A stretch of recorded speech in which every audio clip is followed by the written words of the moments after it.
Olá, amigos e irmãos, graça e paz do Senhor sobre a vida de cada um de vocês, passando aqui nesta tarde de domingo, né? 7 de setembro, é dia da independência do Brasil, né? Independência de Portugal. Nós ficamos livres de Portugal, já não éramos mais colônia de Portugal. Então, 7 de setembro de 2025, domingo com 33 graus nesse momento em Ribeirão Preto, uma tarde ensolarada, possibilidade de chuva de 0%, umidade relativa do ar está em 25%, mas não se engane, vai cair, ela vai despencar daqui a pouco abaixo dos 20% aí, deve chegar aos 17%, 18%, porque a temperatura ainda vai subir 1 grauzinho, né? E aí ela se mantendo nessa temperatura, com certeza a umidade vai cair um pouquinho mais. É o inverno brasileiro, né?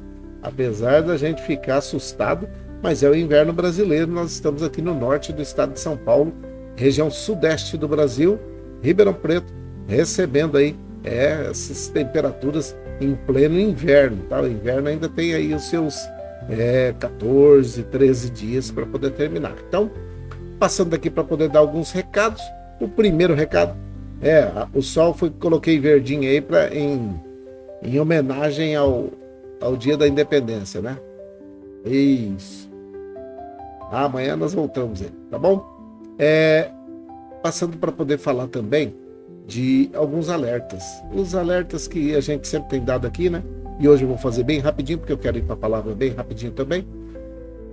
Nós estamos vivendo dias em que as pessoas não estão querendo, de maneira nenhuma, e nós temos visto isso, não estão querendo responsabilidade, né? Primeira responsabilidade, não colocar fogo em terreno algum, seja ele rural ou urbano. Crime é o mesmo, tá? Se você colocar fogo, se fizer fogo, você vai tomar uma multa aí para você aprender que não pode pôr fogo. Se você não sabia, você está correndo o risco de tomar uma multa. Então, não coloque fogo de maneira nenhuma. Outra coisa, não faça caminhadas ao ar livre entre 10 e 16 horas. Não faça. Por quê? Você pode sofrer uma insolação ou uma desidratação, né? E aí você vai precisar do posto de saúde e aí vai complicar a sua vida. Então, a primeira coisa, não faça exercícios ao ar livre entre 10 e 16 horas ao ar livre. Não coloque fogo e cuide do seu pedaço aí da sua casa. Escorpiões e mosquito Aedes aegypti estão dentro das casas, tá? A maioria das vezes, quando somos ou quando a pessoa é infectada, ela é por causa de algum criador que está dentro da sua própria casa. Sabia disso? A Aedes aegypti transmite a dengue, a zika e a chikungunya. Dengue, na sua pior forma, que é a hemorrágica, ela pode te matar. Então, acabe com qualquer recipiente que possa guardar água limpa. Água limpa é um momento fácil, propício para que esse mosquito faça um criadouro dentro da sua casa. E os escorpiões, lugar sujo. Lugar de escombro, restos de material de construção civil, telha, tijolo, madeira, essas coisas que ficam jogadas lá. Isso é também um criadouro bacana para os escorpiões. E o escorpião gosta muito de barata, né? Os ratos também gostam desses locais, cobras também. Então, se você tiver um ambiente favorável para a criação de escorpião no fundo da sua casa, muito provavelmente você vai ter barata, rato e cobra, tá? Então, cuida aí do seu pedaço e deixa a prefeitura de lado, porque a prefeitura não tem culpa da sujeira na sua casa, tá?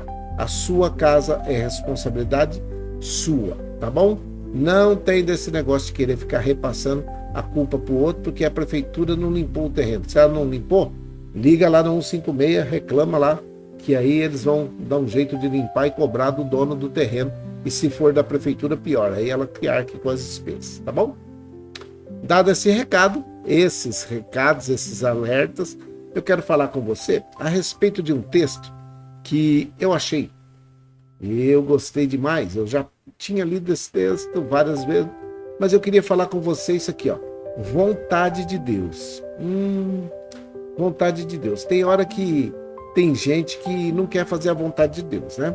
Tem gente que quer ficar à mercê da sua própria vontade e depois reclama da situação. Já viu isso?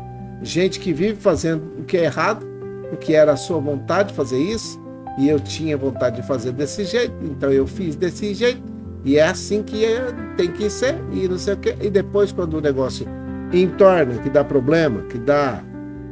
isso. Quando a coisa pega mesmo, aí o que acontece? Ele vem desesperado e quer que a gente resolva o problema. Quer que Deus resolva o problema. E aí fala que é a vontade de Deus. Não, não, não, não, não, não, não. Presta bem atenção. Não é vontade de Deus que nenhum ser humano se perca, tá? Primeira coisa, não é. Tanto não é que ele entregou o seu filho para morrer ali na cruz do Calvário por mim e por você. Já começa por aí. Essa é a primeira e não deveria nem ter outras, tá? Porque se ele deu a solução para o problema de você não estar ou de você estar no inferno, ele já te deu. A receita está aí e você segue a receita. Se você quiser, aceite a Jesus Cristo como o único suficiente Salvador da sua vida e fique livre do inferno. É o jeito de entrar no céu, através de Jesus Cristo. Porque foi ele mesmo que disse: Eu sou o caminho, a verdade e a vida. Ninguém vem ao Pai a não ser por mim. Então, tá falado aí para você, que tá bem próximo da gente, né? Que às vezes você fica pensando que Deus vai providenciar uma outra chance. Não. A chance já foi feita, tá? A oportunidade já foi dada. E se você passar para a eternidade sem dizer eu quero aceitar Jesus como o único suficiente Salvador da minha vida e pedir perdão dos meus pecados, voltar para a casa do Pai, esquece, você não vai conseguir não. Não tem céu para quem não tem Jesus. Então começamos pela seguinte situação. Vontade de Deus. Olha só qual é a situação aqui de você achar que na maioria das vezes nós estamos vivendo tempos e dias de problemas e dificuldades. Veja aqui, eu nem vou colocar o texto aqui, porque se eu colocar o texto aqui, você vai ficar pensando e querendo saber a respeito do outro. Então presta atenção aqui. Atos dos Apóstolos, no capítulo 13, versículo 22, a parte B diz assim: Achei Davi, filho de Jessé, homem segundo o meu coração, que fará toda a minha vontade. Achei Davi, filho de Jessé, homem segundo o meu coração, que fará toda a minha vontade. Quando ele está falando aqui, homem segundo o meu coração, ele estava dizendo realmente daquela situação de ser um homem, tá? De ser macho. Na realidade, Atos, no capítulo 13, versículo 22, Paulo está relatando aí uma situação que aí você para e fala assim, ó, o apóstolo Paulo, quando ele estava querendo recapitular essa história de Israel e a fidelidade de Deus para com o povo de Israel, ele cita uma verdade, Paulo cita uma verdade poderosa aí sobre um homem que marcou a história da fé, né? Em Israel. Deus mesmo testifica a respeito de Davi, né? Ele fala, achei Davi. Já pensou se nesse tempo ouvisse dizer que Deus achou? Ele está dizendo assim, achei Estevão, achei José, achei Bastião, achei filho de não sei quem. Achei Davi, filho de Jessé, homem segundo o meu coração, que fará toda a minha vontade. Era um menino que estava lá cuidando das ovelhas de seu pai. Diferente de tudo aquilo que a gente pode ficar pensando, que declaração extraordinária que Deus deu a respeito de Davi, não é? Seu chamado de homem, ou ser chamado de um homem segundo o coração de Deus, deve ser assim algo tremendo, né? Assim, eu sou aquilo que Deus tem no seu coração, eu sou o homem segundo o coração dele. Essa declaração é tremenda, mas não significa perfeição. É isso que eu gostaria que você entendesse. Mas sim uma disposição do coração, de coração que busca agradar ao Senhor acima de tudo. O que podemos aprender com Davi? Sobre ter um coração que agrada a Deus e que está disposto a fazer a sua vontade nesse tempo de 2025. Eu quero que o Espírito Santo nos ajude, nos ilumine aqui, para que possamos ser bem-sucedidos nesta jornada, nesta caminhada e nesta palavra que você vai ouvir agora. A primeira coisa que eu vejo aqui é um homem de coração humilde, um homem de coração dependente de Deus e que era de origem inesperada. Davi não era candidato, é isso que não era candidato, óbvio, não era candidato para ser rei. Diz a palavra que os irmãos dele eram mais preparados e formosos de aparência, que quando Samuel foi para poder ungir lá, nem aos olhos do profeta, Davi não apareceu. Teve que chamar esse tal desse Davi que estava lá no campo cuidando das ovelhas. Então, não era nem aquele sujeito que estava no rol dos convidados para que o profeta ungisse rei sobre Israel. Percebe? Então era um homem de origem inesperada. Davi era de uma origem inesperada. Do lugar onde ele estava até a hora que ele chegou, eu creio que muitos ficaram pensando assim, mas aquele lá, vamos ter que esperar esse sujeito, se ele não aparecer, enquanto isso ninguém senta à mesa para comer. Deus não olha para a aparência, Deus sonda o coração, ele olha para o coração. O versículo que me chama a atenção diz assim, mas o Senhor disse a Samuel, não se impressione com a aparência, nem com a altura deste homem, que era o irmão de Davi. Porque o profeta já logo de cara falou, nossa, esse aqui é o top. Esse é bonito demais, forte demais, esse tem uma aparência bacana. E aí Deus vem e fala assim, não, quietinho aí, deixa que eu cuido. Eu não olho para essa situação, eu o rejeitei porque não julgo como as pessoas julgam. Olha, elas olham para a aparência, mas eu olho para o coração. O profeta tomou um puxão de orelha e já recuou. O quê? Manda quem pode, obedece quem tem juízo. Então, se não é esse, e aquele deveria ser muito mais formoso do que Davi, né? Samuel deve ter crescido os olhos na aparência dele, assim como todo ser humano que caminha sobre a terra, cresce os olhos na aparência, cresce os olhos naquilo que o sujeito tem, cresce os olhos naquilo que ele está fazendo para poder aparecer, e aí fica achando que isso está no coração de Deus. Nem sempre, presta atenção, nem sempre o que a terra bate palmas, o céu aprova. Nem sempre. Não é toda hora que a terra está batendo palma, achando lindo e maravilhoso, que o céu está dizendo, é isso. Não é.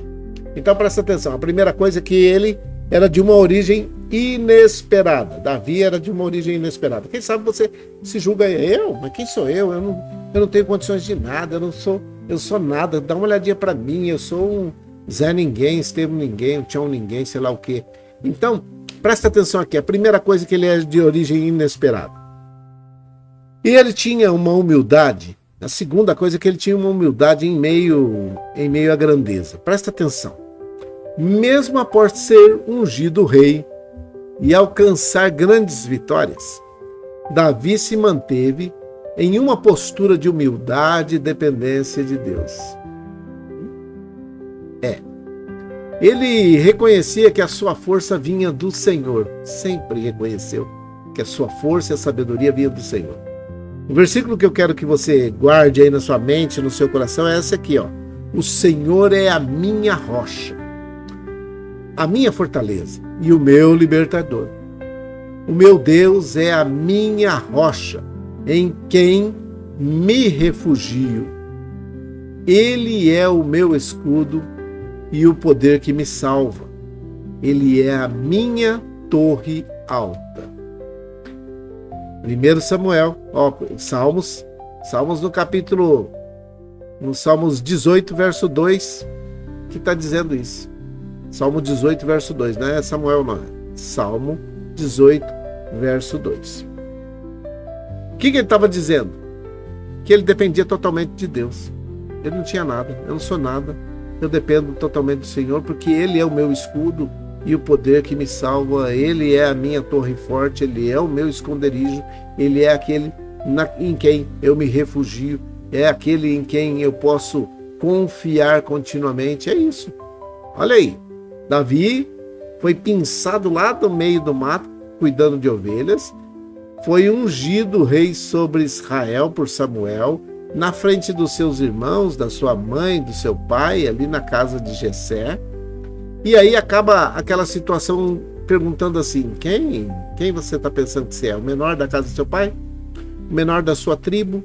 O menor de todos? Aquele que ninguém dá valor? Aquele que fica fazendo coisas como cuidar de ovelhas e não como manipular um escudo, uma espada? Será que é isso que você está pensando de você nesse tempo? Lembre-se que o versículo anterior diz assim, ó, não é por aparência, eu não olho para a aparência. Não olho. Quem olha para a aparência são vocês, seres humanos. Eu não. É isso. A terceira coisa, reconhecimento da própria fragilidade. Davi não escondeu em momento algum as suas falhas e pecados, mas confessou a Deus com um coração quebrantado, buscando perdão e restauração. Se você olhar para o versículo que está em Salmos 51, verso 1 e 2, você vai ver isso que eu estou falando. Quando ele fala assim, ó, tem misericórdia de mim, ó Deus, por causa do teu amor, por causa da tua grande compaixão, apaga os meus pecados, lava-me de toda a minha maldade e purifica-me do meu pecado. Salmo 51, verso 1 e 2. E aí você fala assim, ele era um camarada de origem inesperada, era humilde de coração e reconhecia sua fragilidade. Um homem segundo o coração de Deus. Ele tinha, na realidade, alguns outros atributos. O coração dele era um coração adorador. Ele era apaixonado por Deus. Ele tinha um coração obediente à vontade de Deus. Esse era Davi. Um coração que adorava, que era apaixonado por Deus, um coração obediente, um coração que fazia a vontade de Deus, e um coração corajoso, um coração que era confiante em Deus. Ele confiava no Senhor. Mesmo em meio às lutas lá com Golias, as outras situações, ele confiava. O Senhor é a minha luz e a minha salvação. O Salmo 27, 1. De quem eu terei medo?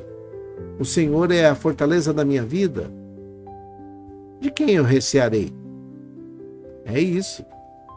E também Davi tinha um coração voltado para a justiça. Ele era justo. E ao povo de Deus. Um coração voltado para a justiça e para o povo de Deus também.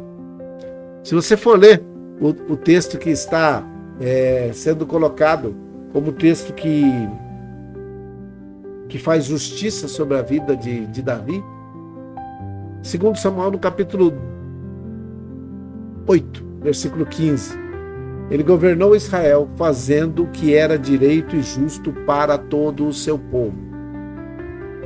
Ele governou Israel fazendo o que era direito e justo para todo o povo. Um homem voltado para a justiça e para o povo de Deus. É isso. Por isso, por essas e outras, fica aqui o legado de Davi, né? Aquela situação de dizer assim, estamos dependendo do Senhor. Estamos dependendo do Senhor. Estamos dependendo da sua graça e da sua misericórdia. Ainda que muitas vezes as dificuldades, tribulações, tristezas, angústias nos queiram empurrar para situações muito complicadas, né? Mas o Senhor está conosco. O Deus de Israel é o nosso refúgio. Se você ainda não aceitou como o único e suficiente Salvador das suas vidas, da sua vida, Se você ainda não declarou que Jesus Cristo é o Senhor da sua vida, este é o momento. Eu vou fazer uma oração, eu vou orar por algumas pessoas e você, nesse momento, pode orar, pedindo perdão ao Senhor e aceitando a Jesus Cristo como o único suficiente Salvador das suas vidas. Pode. Todo mundo que quiser, os acompanhantes aí dos hospitais podem fazer essa oração, pode falar com o Senhor nesse momento, pedir perdão para Ele e fazer com que tudo aquilo que a gente tem colocado no nosso coração esteja em conformidade com a palavra de Deus e que Ele possa continuar nos ajudando. Por isso, fica aí passando aí, entrega o teu caminho ao Senhor, confia nele e Ele tudo fará. Vamos orar? Vamos orar. Pai, em nome de Jesus, o teu filho amado, eu oro nesse momento, nesse domingo quente aqui em Ribeirão Preto, quando muitas pessoas estão orando conosco, pedindo perdão dos seus pecados, aceitando a Jesus Cristo como o único suficiente Salvador das suas vidas.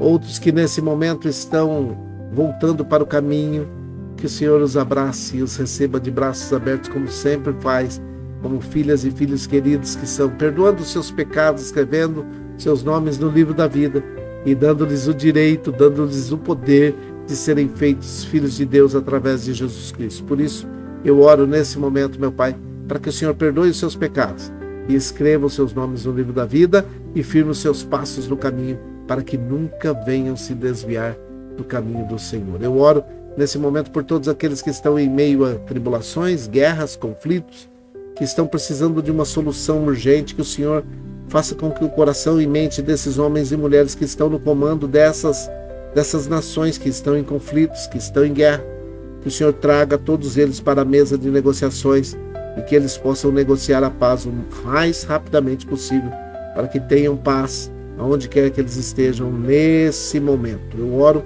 abençoando e dando saúde e paz sobre a vida de cada um dos seus filhos e filhas que estão nessa situação de risco. Oro também por todos aqueles que estão vivenciando um luto, aqueles que têm um familiar que está vivenciando um luto, aqueles que estão vivenciando esse luto, amigo, parente, seja de longe ou de perto, que eles possam ter o acalento necessário, o consolo necessário, para que nesse tempo de dificuldades e de problemas, eles possam ter também a bênção do Senhor sobre a vida de cada um deles. Que o Senhor console o coração de cada um deles.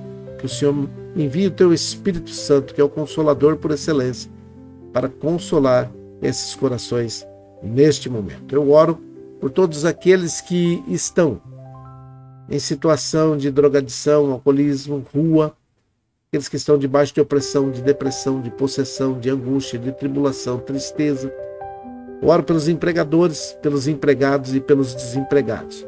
Em todos os momentos, eu oro para que o Espírito Santo atue na vida dessas pessoas, proporcionando minutos de lucidez para que possam reaver a sua vontade própria de servir ao Senhor ou não, e a decisão de cada uma dessas pessoas. Mas eu peço, em nome de Jesus Cristo, que o Senhor dê sabedoria a cada uma dessas pessoas, e que a tua bênção, a tua graça e a tua paz possa repousar sobre a vida de cada um deles. Eu oro pela Dona Maria José e pelo Emerson, pela irmã Maria Dourada e a família, oro pela Isabela, pelo Miguel e pela família, pelo Fabiano, oro pela Dona Néia e seu Fernando, oro pela vó Hilda, vó Luzinete, vó Tereza, oro pela vó Neuza, pela Sandra, pelo Pedro, pelo Vitor, pela Selminha, pelo Geninho, pela Viviane.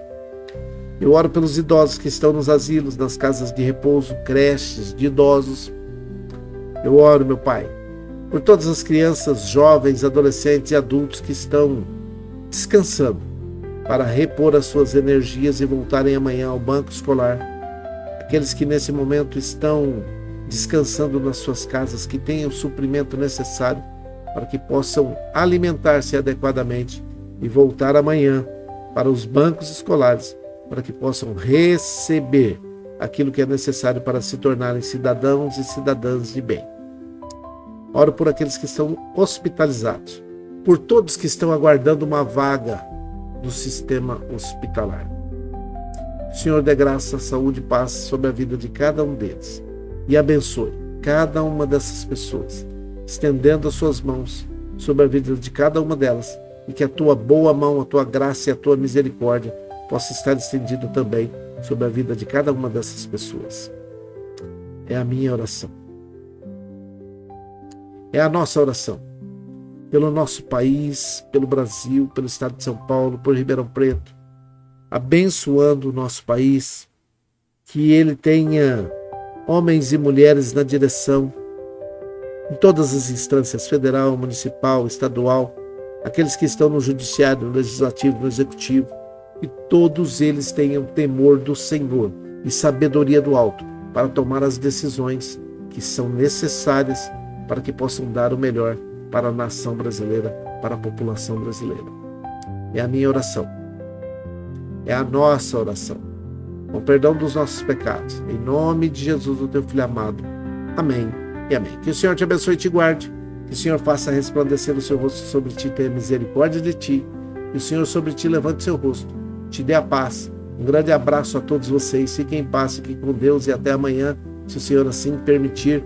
Uma nova semana que está se iniciando hoje. Vai ser uma semana repleta, cheia de grandes e boas realizações. Deus te abençoe. Boa tarde. Feliz semana.